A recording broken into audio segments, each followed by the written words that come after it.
सर्वमंगल मांगल्ये शिवे सर्वार्थ साधिके शरण्ये त्र्यंबिके गौरी नारायणी नमोस्तुते। हर हर महादेव, जय भोलेनाथ। नमस्कार, मैं साधना पांडे मार्गदर्शन पे आपका स्वागत करती हूँ। और दोस्तों, आज हम सुनेंगे दुर्गा सप्तशती अध्याय 2 और 3। दुर्गा सप्तशती अध्याय 2 और 3 सुनने से पहले हम सुनेंगे कवच। कवच सुनने के बाद अध्याय 2 और 3 पूरी तरह सुनेंगे। तो माता दुर्गा का ध्यान करने से पहले श्री गणेश जी का ध्यान करिए, गणपति का ध्यान करिए, माता दुर्गा का ध्यान करिए और ध्यान करके सुनेंगे कवच। देवी कवच हिंदी में प्रस्तुत है, तो मैं हिंदी में आपको सुनाने जा रही हूँ। इस पाठ से शरीर के सभी अंगों की रक्षा होती है। यह पाठ महामारी से भी बचाता है और आपको शक्ति प्रदान करता है। यह पाठ संपूर्ण आरोग्य एवं सुविधा प्रदान करता है। यह पाठ अत्यंत गोपनीय है, इसे पूरी पवित्रता से किया जाना चाहिए। तो यह नवरात्रि में करने से संपूर्ण फल देता है। मार्कंडेय जी ने कहा, हे पितामह, जो इस संसार में परम गोपनीय है तथा मनुष्यों की सब प्रकार से रक्षा करने वाला है और जो अब तक आपने किसी के सामने प्रकट नहीं किया, वो ऐसा कोई साधन हो तो मुझे बताइए। ब्रह्मा जी ने कहा, ऐसा साधन तो एक देवी का कवच ही है, जो गोपनीय से भी गोपनीय, परम पवित्र एवं संपूर्ण प्राणियों का उपकार करने वाला है। महामुने, उसे श्रवण करें। प्रथम नाम शैलपुत्री है, दूसरी मूर्तिका, तीसरी ब्रह्मचारिणी, तीसरी ब्रह्म स्वरूप चंद्रघंटा के नाम से प्रसिद्ध है, चौथी मूर्ति को कुष्मांडा कहते हैं, पांचवी का नाम स्कंद माता है, देवी के छठे रूप को कात्यायनी कहते हैं, सातवां कालरात्रि है, आठवां महागौरी के नाम से प्रसिद्ध है, नवी दुर्गा का नाम सिद्धिदात्री है। ये सब नाम सर्वज्ञ देव भागवन के द्वारा ही प्रतिपादित हुए हैं। ये नाम सर्वज्ञ महात्मा वेद भगवान के नाम से ही प्रतिपादित हुए हैं। जो मनुष्य अग्नि में जल रहा हो, रणभूमि में शत्रुओं से घिर गया हो, विषम संकटों में फंस गया हो तथा इस प्रकार भय से आतुर होकर जो भगवती दुर्गा की शरण में प्राप्त हुए हो, उनका कभी कोई अमंगल नहीं होता। युद्ध के समय संकट पड़ने पर जो उनके ऊपर कोई विपत्ति दिखाई नहीं देती, उनके शोक, दुख और भय की प्राप्ति नहीं होती। जिन्होंने भक्ति पूर्वक देवी का स्मरण किया, उनका निश्चय ही अभ्युदय होता है। देवेश्वरी, जो तुम्हारा चिंतन करते हैं, उनकी तुम निसंदेह रक्षा करती हो। चामुंडा देवी प्रेत पर आरूढ़ होती है, बाराही भैंसे पर सवारी करती है, इंद्री का वाहन ऐरावत हाथी है, वैष्णवी देवी गरुड़ पर आसन जमाती है, माहेश्वरी देवी ऋषभ पर आरूढ़ होती है, कौमारी देवी आसन मयूर है, भगवान विष्णु के प्रियतमा लक्ष्मी देवी कमल के आसन पर विराजमान है, हाथों में कमल धारण किए हुए हैं। ऋषभ पर आरूढ़ देवी महेश्वरी श्वेत रूप धारण कर रखा है। ब्राह्मी देवी हंस पर बैठी हुई है और सब प्रकार के आभूषणों से विभूषित है। इस प्रकार ये सभी माताएं सब प्रकार की योग शक्तियों से संपन्न हैं। इसके सिवा और भी बहुत सी देवियां हैं जो अनेक प्रकार के आभूषणों की शोभा से युक्त तथा नाना प्रकार के रत्नों से सुशोभित हैं। ये संपूर्ण देवियां क्रोध से भरी हुई हैं और भक्तों की रक्षा के लिए रथ पर बैठी दिखाई देती हैं। ये शंख, चक्र, गदा, शक्ति, हल, मूसल, खेटक, तोमर, परशु, पास, कुंत और त्रिशूल एवं उत्तम सार्ग धनुष आदि शस्त्र अपने हाथ में धारण करती हैं। दैत्यों के शरीर का नाश करना, भक्तों को अभय देना, देवताओं का कल्याण करना, यही उनके शस्त्र धारण का उद्देश्य है।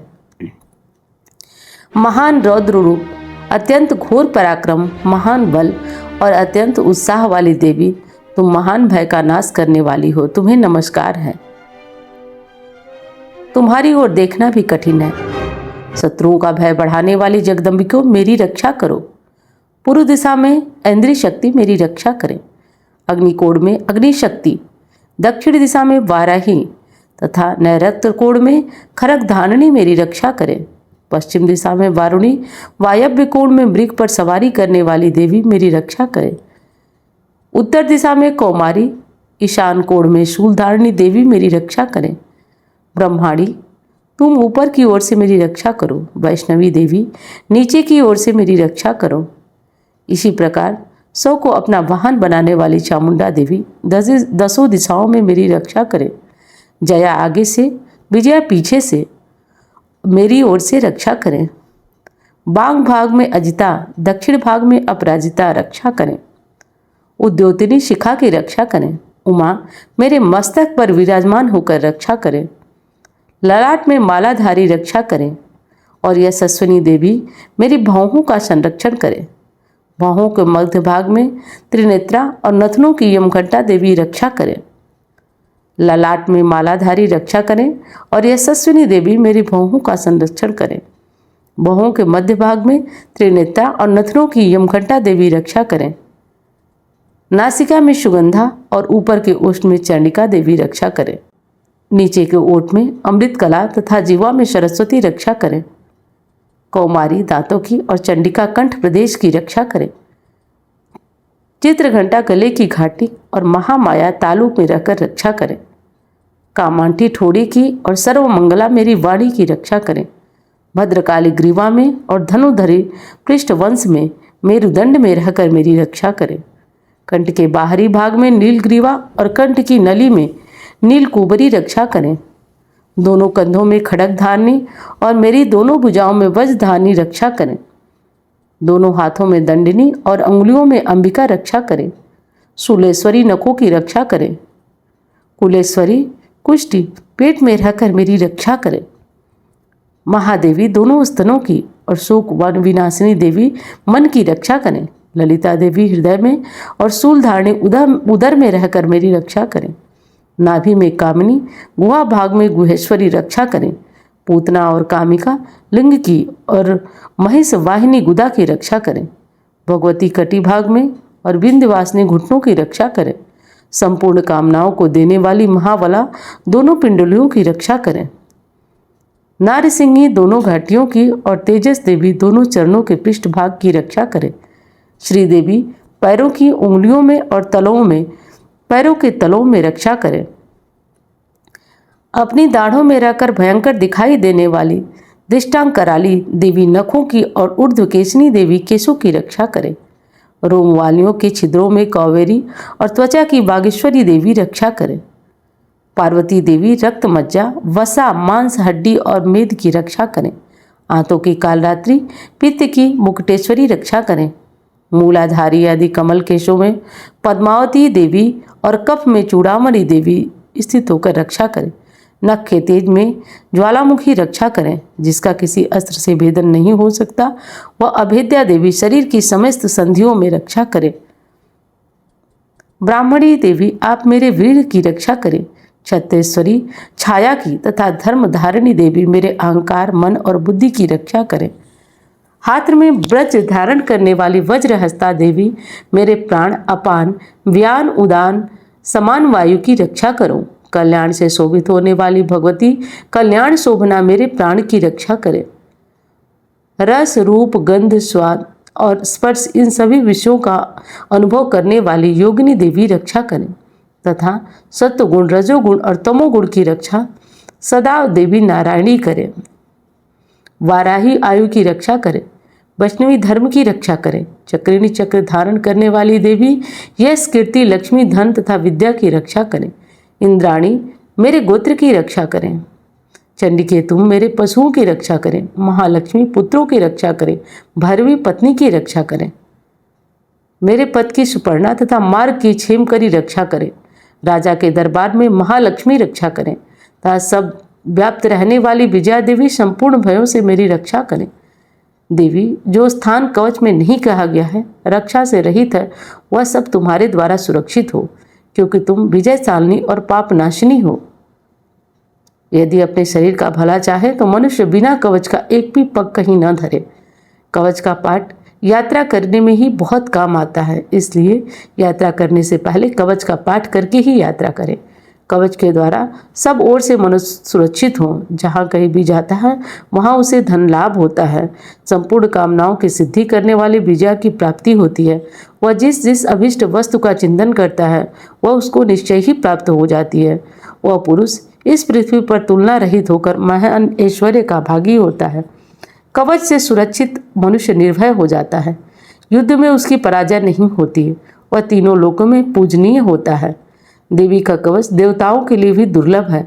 जो प्रतिदिन नियम पूर्वक तीनों संध्याओं के समय श्रद्धा के साथ इसका पाठ करता है उसे देवी कला की प्राप्ति होती है। वह तीनों लोकों में कहीं भी पराजित नहीं होता। इतना ही नहीं, वह अपमृत्यु रहित 100 से वर्षों से भी अधिक जीवित रहता है। मकरी, चेचक, कोढ़ आदि उसकी संपूर्ण व्याधियां नष्ट हो जाती हैं।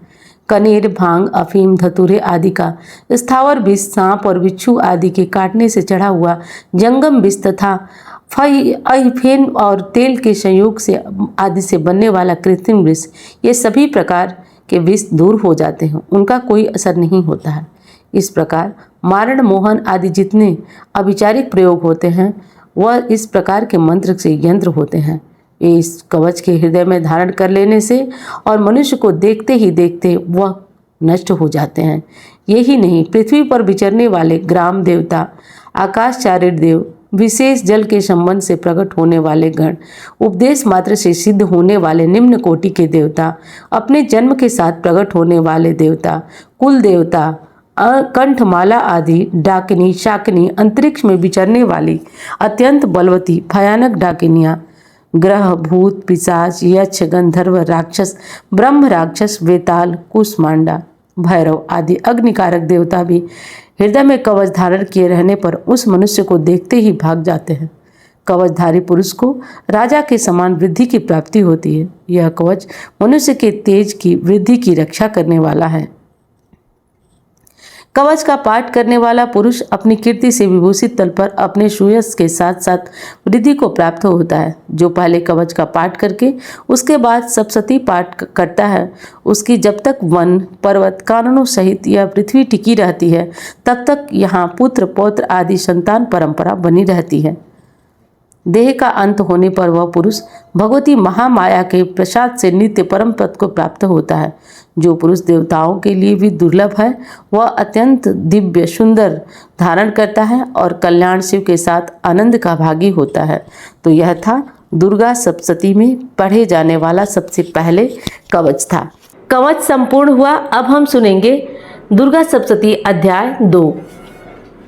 प्राचीन काल में देवताओं और असुरों में पूरे 100 वर्षों तक युद्ध हुआ था और देवराज इंद्र देवताओं के नायक थे। इस युद्ध में देवताओं की सेना परास्त हो गई थी और इस प्रकार संपूर्ण देवताओं को जीत महिषासुर इंद्र बन बैठा था। युद्ध के पश्चात हारे हुए देवता प्रजापति श्री ब्रह्मा को साथ लेकर उस स्थान पर पहुंचे जहां की भगवान शंकर विराजमान थे। देवताओं ने अपनी हार का सारा वृत्तांत भगवान श्री विष्णु शंकर जी से कह सुनाया। वह कहने लगे, हे प्रभु, महिषासुर सूर्य, चंद्रमा, इंद्र, अग्नि, वायु, यम, वरुण तथा अन्य देवताओं के सब अधिकार छीनकर सभी का अधिष्ठाता बन बैठा है। उसने समस्त देवताओं को स्वर्ग से निकाल दिया है। वह मनुष्यों की तरह पृथ्वी पर विचर रहे हैं। दैत्यों की सारी करतूत हमने आपको कह सुना दी और आपकी शरण में इसलिए आए हैं कि आप उनके वध का कोई उपाय सोचें। देवताओं की बातें सुनकर भगवान श्री शंकर जी, विष्णु जी को दैत्यों पर बहुत गुस्सा आया। उनकी भौहें तन गई, आंखें लाल हो गई। गुस्से में भरे हुए भगवान विष्णु के मुख से बड़ा भारी तेज निकला। उसी प्रकार का तेज भगवान शंकर, ब्रह्मा और इंद्र आदि सभी देवताओं के मुख से प्रकट हुआ।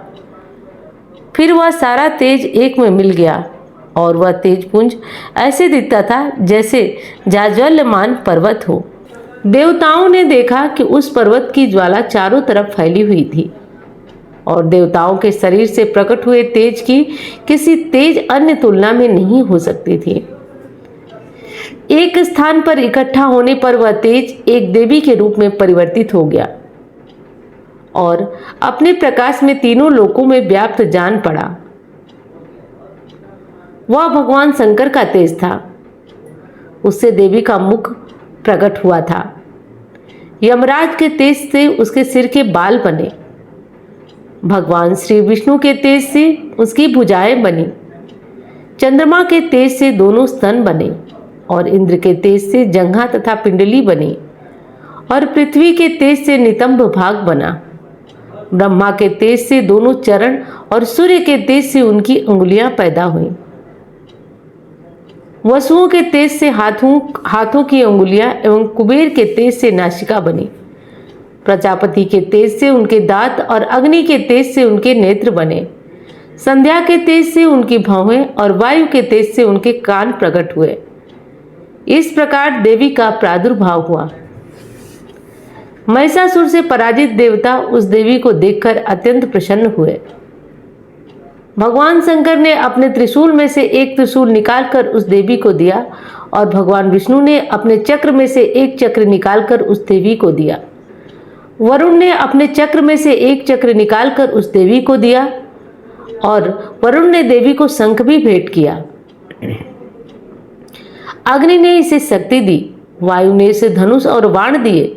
सहस्त्र नेत्रों वाले श्री देवराज इंद्र ने उसे अपने वज्र से उत्पन्न करके एक वज्र दिया और ऐरावत हाथी का एक घंटा उतारकर देवी को भेंट किया। यमराज ने उसे काल दंड में से एक दंड दिया। वरुण ने उसे पास दिया। प्रजापति ने उस देवी को स्फटिक की माला दी और ब्रह्मा जी ने उसे कमंडलु दिया। सूर्य ने देवी के समस्त रोमों में अपनी किरणों का तेज भर दिया। काल ने उसकी चमकती हुई ढाल और तलवार दी और उज्जवल हार दिया और हार के साथ दिव्य वस्त्र भी भेंट किए। इसके साथ ही उसने दिव्य चूड़ामणि दी। 2 कुंडल, कंकड़, ज्वल अर्धचंद्र, बाहों के लिए बाजूबंद, चरणों के लिए नूपुर, गले के लिए सुंदर हसली और उंगलियों के लिए रत्नों की बनी हुई अंगूठियां उसे दी। विश्वकर्मा ने उनको फरसा दिया। उसके साथ ही कई प्रकार से अस्त्र और अभेद कवच दिए। इसके अतिरिक्त उसने कभी न कुम्हलाने वाले सुंदर कमलों की फूलों की मालाएं दी। समुद्र ने सुंदर कमल का फूल भेंट किया। हिमालय ने सवारी के लिए सिंह और तरह तरह के रत्न देवी को भेंट किए।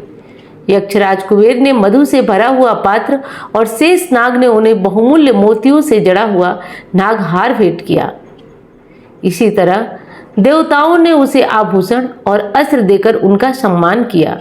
इसके पश्चात देवी ने उच्च स्वर में गर्जना की, जिससे इस भयंकर नाद से आकाश गूंज उठा। देवी का वह उच्च स्वर सिंहनाद के समान समा न सका। आकाश उनके सामने छोटा प्रतीत होने लगा। उससे बड़े जोर से प्रतिध्वनि हुई, जिससे समस्त विश्व में हलचल मच गई और समुद्र कांपने लगे, पृथ्वी डोलने लगी, सबके सब पर्वत हिलने लगे।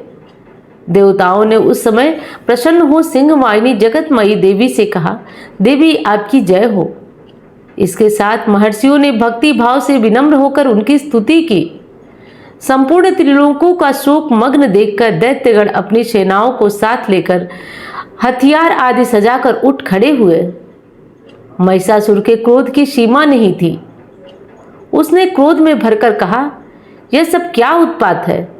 फिर वह अपनी सेना के साथ उस ओर दौड़ा जिस ओर से भयंकर नाद का शब्द सुनाई दे रहा था और आगे पहुंचकर देवी को देखा, जो कि अपनी प्रभा से तीनों लोकों को प्रकाशित कर रही थी। उसके चरणों के भार से पृथ्वी दबी जा रही थी। माथे के मुकुट से आकाश में एक रेखा सी बन रही थी और उसके धनुष की टंकोर से सब लोग क्षुब्ध हो रहे थे। देवी अपनी सहस्त्र भुजाओं का संपूर्ण दिशाओं में तेज फैला रही थी। इसके पश्चात उनका दैत्यों के साथ युद्ध चल रहा था और कई प्रकार के अस्त्र शस्त्रों से सब प्रकार की दिशाएं उद्भासित हो गई। महिषासुर की सेना का सेनापति ऋचुर नामक एक महान असुर था। वह आगे बढ़कर देवी के साथ युद्ध करने लगा और दूसरे दैत्यों की चतुरंगड़ी सेना साथ लेकर चामर भी लड़ने लगा। 60,000 महारथियों को साथ लेकर उद्दत नामक महादैत्य आकर युद्ध करने लगा और महाहनु नामक एक असुर करोड़ रथियों को लेकर, असिलोमा नामक असुर 5 करोड़ सैनिकों को लेकर युद्ध करने लगा। वास्कल नामक असुर 60 लाख असुरों के साथ युद्ध में डटा। विडाल नामक असुर 1 करोड़ रथियों के सहित लड़ने को तैयार था। इन सबके अतिरिक्त और भी हजारों असुर और घोड़े साथ लेकर लड़ने लगे। इन सबके पश्चात महिषासुर करोड़ों रथों, हाथियों और घोड़ों सहित वहां आकर देवी के साथ लड़ने लगा। सभी असुर तोमर, भिंदीपाल, शक्ति, मुसल, खड्गों, फरसों, पट्टियों के साथ रणभूमि में देवी के साथ युद्ध करने लगे। कई शक्तियां फेंकने लगे और कई अन्य शस्त्रादि के द्वारा सब देवी के हाथ में फेंकने लगे। अपनी अपनी तलवारों लेकर देवी की ओर सभी राक्षस दौड़े और उन्हें मार डालने का कोशिश करने लगे। अगर देवी ने क्रोध में भरकर खेल ही खेल में उन सब अस्त्रों शस्त्रों को काट दिया। इसके पश्चात ऋषियों और देवताओं ने देवी की स्तुति आरंभ की और वह प्रसन्न होकर असुरों के साथ शरीरों को अस्त्र शस्त्रों की वर्षा करती हुई चली। देवी का वाहन भी क्रोध में भरकर दैत्य सेना में इस प्रकार विचरने लगा जैसे कि वन में दावानल फैल रहा हो। युद्ध करती हुई देवी ने क्रोध में भरकर जितने श्वास को छोड़ा वह तुरंत ही सैकड़ों हजारों गणों के रूप में परिवर्तित हो गए। फरसे, विंध्यपाल, खड़ग तथा पट्टिस आदि अस्त्रों के साथ दैत्यों से युद्ध करने लगे। देवी की शक्ति से बढ़े हुए वह गण दैत्यों का नाश करते हुए ढोल, शंख, मृदंग आदि बजा रहे थे। तदनंतर देवी ने त्रिशूल, गदा, शक्ति, खड़ग इत्यादि से सहस्त्रों असुरों को मार डाला। कितने घंटे को भयंकर आवाज से यमलोक पहुंचा दिया। कितने ही असुरों को उसने पास में बांध कर पृथ्वी पर घसीट कर, कितने को अपनी तलवारों के टुकड़े टुकड़े कर, कितनों को गदा की चोट से धरती पर सुला दिया। कई दैत्य मूसल की मार से घायल होकर रक्त बमन करने लगे। कई सूल से छाती फट जाने के कारण पृथ्वी पर लेट गए। कितनों की बाण से कमर टूट गई।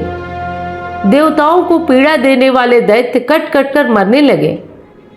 कितनों की बाहें अलग हो गई, कितनों की ग्रीवाएं कट गई, कितनों के सिर कटकर भूमि पर लुढ़क गए, कितनों के शरीर बीच से कट गए, कितनों की जंघाएं कट गई और वह पृथ्वी पर गिर गए। कितने ही सिरों और पैरों के कटने पर भी भूमि से उठ खड़े हुए और शस्त्र हाथ में लेकर देवी से लड़ने लगे। और कई दैत्यगण भूमि में बाजों की ध्वनि के साथ नाच रहे थे।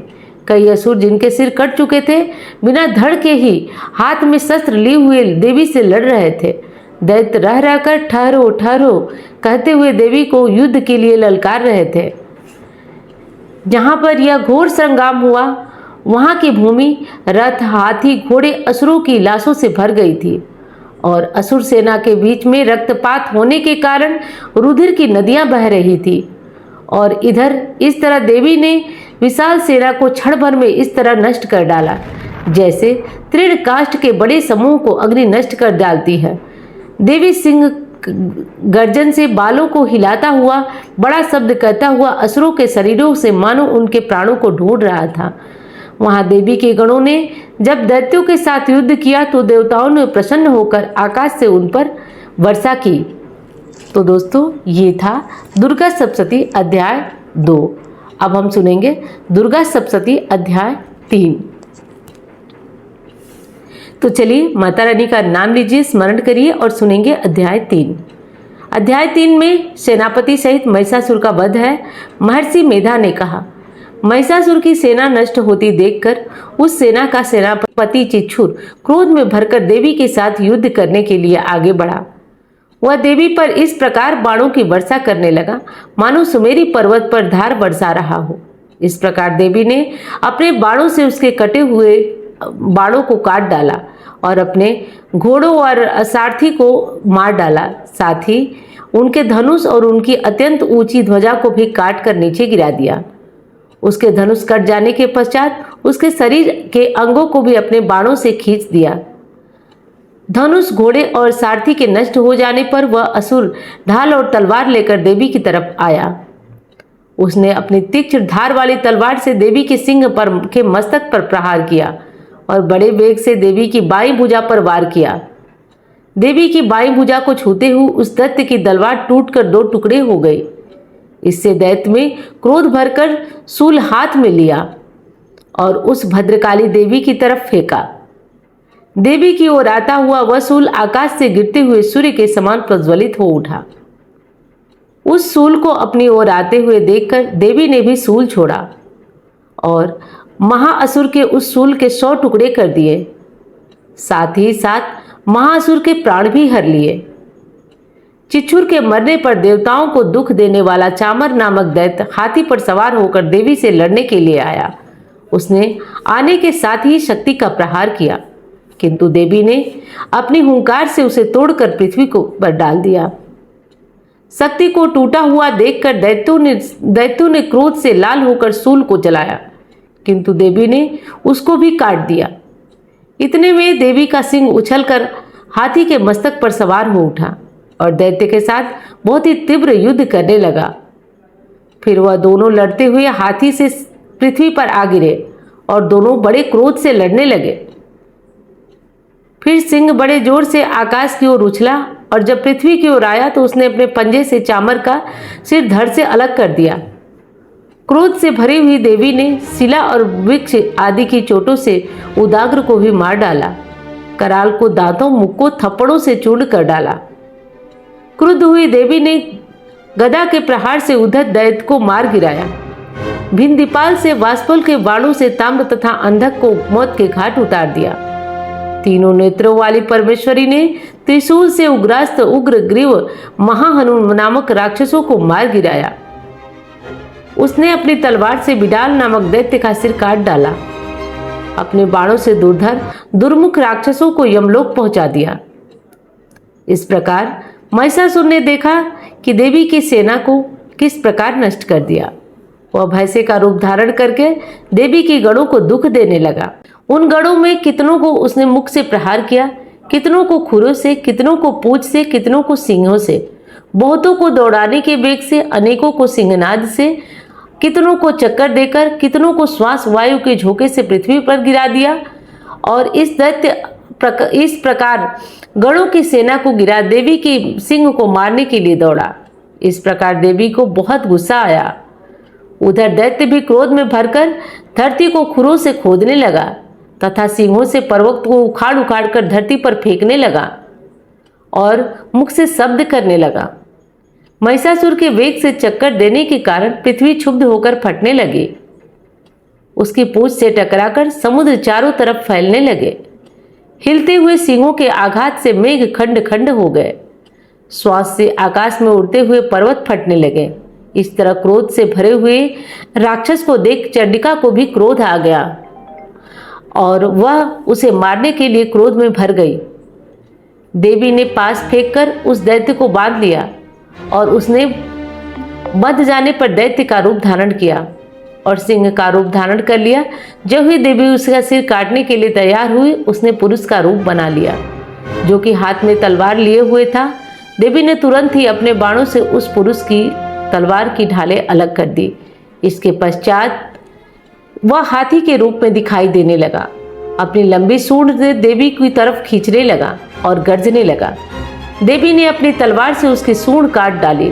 तब राक्षस ने एक बार फिर भैंसे का रूप धारण कर लिया और पहले की तरह चर अचर जीवों समस्त त्रिलोकी को व्याकुल करने लगा। इसके पश्चात क्रोध में भरी हुई देवी बारंबार उत्तम मधु का पान करने लगी और लाल लाल नृत्य करके हंसने लगी। उधर बल वीर तथा मद से क्रुद्ध हुआ दैत्य भी गरजने लगा। अपने सींगों से देवी पर पर्वतों को फेंकने लगा। देवी अपने बाणों से उसे फेंके हुए पर्वतों को चूर्ण करती हुई बोली, ओ मूढ़, जब तक मैं मधुपान कर रही हूँ तब तक तू गरज ले और इसके पश्चात मेरे हाथों तेरी मृत्यु हो जाने पर देवता गरजेंगे। महर्षि मेधा ने कहा। यूं कहकर देवी उछलकर उस दैत्य पर चढ़ी, उसके ऊपर से दबाकर शूल से उसके गले पर आघात किया। देवी के पैर से दबने पर भी दैत्य अपने दूसरे रूप में अपने मुख से प्रहार करने लगा। अभी वह आधा ही बाहर निकला था कि देवी ने अपने प्रभाव से उसे रोक लिया। जब वह आधा निकला हुआ था तब दैत्य युद्ध करने लगा तो देवी ने अपनी तलवार से उसका सिर काट दिया।